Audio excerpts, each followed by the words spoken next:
السلام علیکم ورحمۃ اللہ وبرکاتہ۔ بہت ہی افسوس کے ساتھ یہ منظر دیکھنے کو مل رہا ہے۔ یہ ہندوستان کی سرزمین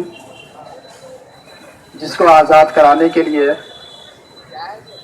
ہم مسلمانوں کے باپ داداؤں نے، ہمارے اسلاف نے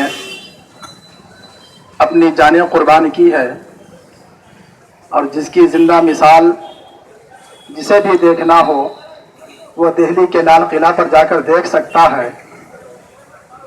انہی مسلمانوں کے لیے آج اس ہندوستان کی سرزمین تنگ کی آج تو آئیں گے گھر کئی زد میں، لگے گی آج تو آئیں گے گھر کئی زد میں، یہاں پر صرف میرا مکان تھوڑی ہے۔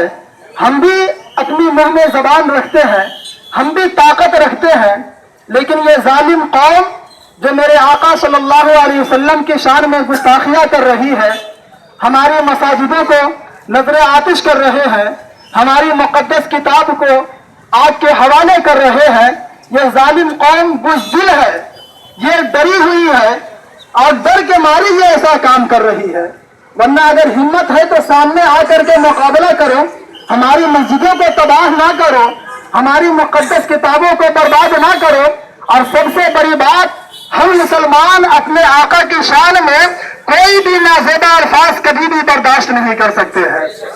یہ ہم مسلمانوں کا ترائے امتیاز رہا ہے کہ جب بھی میرے آقا صلی اللہ علیہ وسلم کی شان میں کہیں بھی کوئی گستاخی کیا ہے تو پوری دنیا کے مسلمان ایک آواز ہو کر کے اسے نست و نابود کرنے کا عہد کیے ہیں۔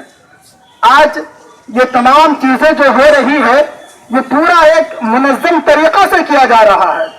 پولیسیں آ کر کے، حکومتی وفد آ کر کے تماشائی بنی دیکھتی رہتی ہے، اور نہ دنگائیوں پر انہیں قابو پانے کی ہمت ہوتی ہے، نہ طاقت ہوتی ہے۔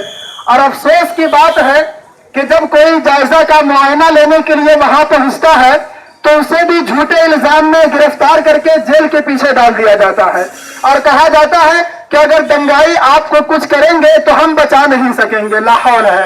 ایسی حکومت پر، ایسی طاقت پر، ایسے پولیس والوں پر ہم شرمندہ ہیں جو یہ کہتی ہے کہ اگر دنگائی آپ کو کچھ کریں گے تو ہم بچا نہیں پائیں گے۔ آپ کے ساتھ حکومتی وفد ہے، آپ کے پاس طاقت ہے، سب کچھ آپ کے پاس ہے، آپ یہ جملہ کیسے کہہ سکتے؟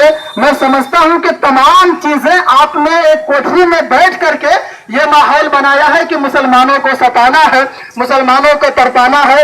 اما مسلمان کو ستانے والوں، یاد رکھو یہ ہم ابھی بیدار صحیح سے نہیں ہوئے ہیں تب اتنے احتجاجات ہو رہے ہیں، جس دن ہماری قوم پورے بیدار ہو گئی تمہارا جینا حرام کر کے رکھ دیں گے۔ ہمیں بیدار ہونے کی ضرورت ہے، اور میں اپنے ان اکثریت والے فرقے سے بھی میں کہنا چاہتا ہوں کہ آئے دن مسلمانوں کے خلاف یہ جو کامیں ہو رہے ہیں، یہ جو دنگے ہو رہے ہیں، فسادات ہو رہے ہیں، سن 1987 سے لے کر کے آج تک ایک رپورٹ کے مطابق اگر دیکھا جائے چھوٹے بڑے جتنے دنگے ہوئے ہیں تو 58,400 دنگے اب تک ہو چکے ہیں۔ ان 58,400 دنگوں میں ہمارے ان بھائیوں نے مسلمانوں کا کیا سپورٹ کیا ہے جو کہتے ہیں کہ ہم بھی مسلمان کے ساتھ ہیں؟ آج جو تریپورہ میں ہوا ہے، یہاں جتنے دیکھنے کو مل رہے ہیں، اکثر کے چہرے پر داڑھی ہے، سر پر ٹوپی ہے، اس کے علاوہ کوئی ہمیں نظر نہیں آ رہا ہے۔ آپ یہ دعویٰ کرتے ہیں ہم آپ کے ساتھ ہیں، ہم آپ کے ساتھ ہیں، ہم کیسے مانیں گے آپ ہمارے ساتھ ہو؟ جب تک ان احتجاج میں، ریلی میں آپ ہمارے ساتھ نہیں آئیں گے، ہم یہی سمجھیں گے کہ آپ بھی ان دنگائیوں کے ساتھ ہو، آپ بھی ان فسادیوں کے ساتھ ہو۔ اس لیے جو قومیں اپنے آپ کو ہندوستان میں اکثریت کے طور پر ثابت کر رہی ہے کہ ہم زیادہ ہیں، ہم اکثریت میں ہیں، یہ میں تو مانتا ہی نہیں۔ حقیقت تو یہ ہے کہ مسلمان ہی اکثریت میں ہے۔ یہ رپورٹ ہی غلط دیا جاتا ہے کہ مسلمان اقلیت میں ہے۔ الحمدللہ ہم اکثریت میں تھے، اور صبح قیامت تک پوری دنیا میں ہم اکثریت میں رہیں گے۔ تو میں اس اسٹیج کے ذریعے سے ان امن پسند شہری کو بھی دعوت دیتا ہوں کہ جہاں کہیں بھی دنگے ہو رہے ہیں، فسادات ہو رہے ہیں، آپ